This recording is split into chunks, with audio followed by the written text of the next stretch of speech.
Well, I would like to invite you to the premiere edition of the Munson Hospice Virtual Breakfast. You and I both know that we're supposed to be sitting in the Haggerty Center enjoying a great breakfast, but more importantly, enjoying being with one another. But the coronavirus said that wasn't going to happen. Actually, that virus has turned our lives upside down, hasn't it? It's been a frightening, uncertain, scary kind of experience, one over which we have no real control. Well, as I was thinking about this coronavirus and the situation it's put us in, it reminded me of two things. First of all, there is a story about a Bible study in which the minister wanted the members of the class to go around and say which Bible passage they loved the most. What was their favorite? And of course, the usual suspects rose to the surface. Psalm 23, the Lord is my shepherd. Ecclesiastes 3, for everything there's a season. God so loved the world. The one passage in 1 Corinthians 13 about love, and so on and so on. But finally, he came to the woman who said, my favorite passage is, and it came to pass. He looked at her and said, well, ma'am, why is that your favorite passage? And she said, well, because it reminds me that most things don't come to stay, they come to pass. And eventually this virus will pass. The second thing it reminded me of was something I read in a book by Edward Hayes, the Book of Wonders. And in that one chapter, Hayes was talking about Winston Churchill and his famous V for victory sign. He pointed out that it's very important to make this sign correctly. The correct way to do it is, of course, to have the V, but the palm must face ourselves, not the audience. It seems that when Ronald Reagan, President Reagan, went to visit Queen Elizabeth, he thought he would give the crowds that famous sign. Only when he gave the sign, he did it with his palm facing out. This is, in the British sense, a derisive, very vulgar sort of sign. His aides just forgot to tell him, or maybe they didn't know. Anyhow, Hayes goes on to say that there is a way that you can use the victory sign with the palm outward, and that is if you turn your hand upside down. Long ago, there was an old belief that by giving the victory sign with the palm out, you were able to triumph over evil. In fact, people believed that even if you met the devil and you gave this sign, it would send the devil back to hell. So, I want you all to join with me today in giving that sign and chasing this damn coronavirus back to hell where it belongs. Now, wouldn't it be nice if it were that simple? How many times in our lives have we wanted to be able to just have some incantation, some motion, some activity, some prayer, something that would make all of that which is pressing on our hearts go away? Wouldn't that be nice?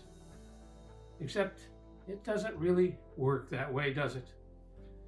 No, it doesn't. We've all discovered that. We've all been in that position where our hearts are hard pressed. Maybe it was a divorce, maybe the loss of a job, maybe some awful accident, or maybe the death of someone we loved. We feel our hearts being weighted and torn apart. Yes, in one way or another, we've all been there. In my 50 years of ministry, I have performed or presided over 650 to 700 funerals or memorial services. And I've walked beside those families as they walked the path of the death of someone they loved. It's never easy. It's a bumpy road. It's a challenging road. It's a road with twists and curves in it. We don't know where it's going, and it's so hard to keep it going. And no matter how many friends or how much family surrounds us, it still is a very lonely path that we trod. One interesting thing, though, is that while that path is never easy, one interesting thing I've noticed over the years is when hospice is involved, there comes a way of making that path a little more bearable. Somehow, the presence of a hospice worker brings a comfort, a solace, a strength, an encouragement, an experience that helps us go on. Last Sunday was Mother's Day, and I, along with some of you, or many of you, went to church virtually, and I went to Central United Methodist Church, and Jane Lippert, one of the pastors at Central Methodist, was giving the message. And at one point, of course, she was talking about Mother's Day and mothers and all of that, parenting and all of that. But at one point, she talked about an inconsolable infant. And many of us have been there.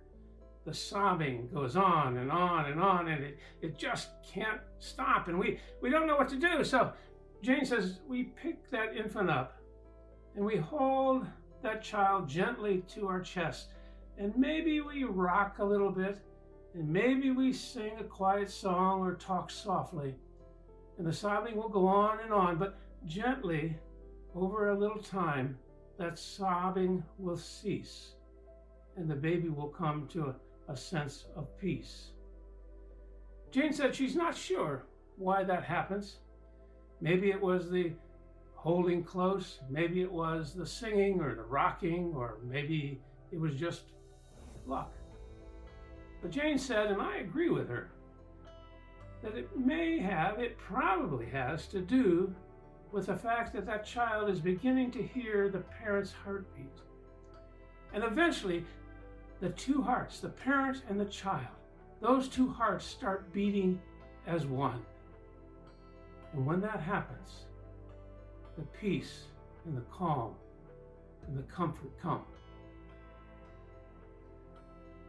I believe that Munson Hospice brings a beating heart to our tough time of losing a loved one. The heartbeat of the worker who brings not only experience and comfort surrounds us, and that heartbeat begins to beat with us. And while it doesn't take away the bumpy road, there's not much that's going to do that. While it still hurts, while there's still pain, the beating of the two hearts brings comfort and peace and strength, not just to the one who is dying, but the one who is sitting beside the bedside. And that's why I support hospice. And today, I'm urging you to support hospice with me. The world needs a beating heart that will beat with ours. We can bring that beating heart when we support hospice. And so, peace and blessings be with you all. Take care.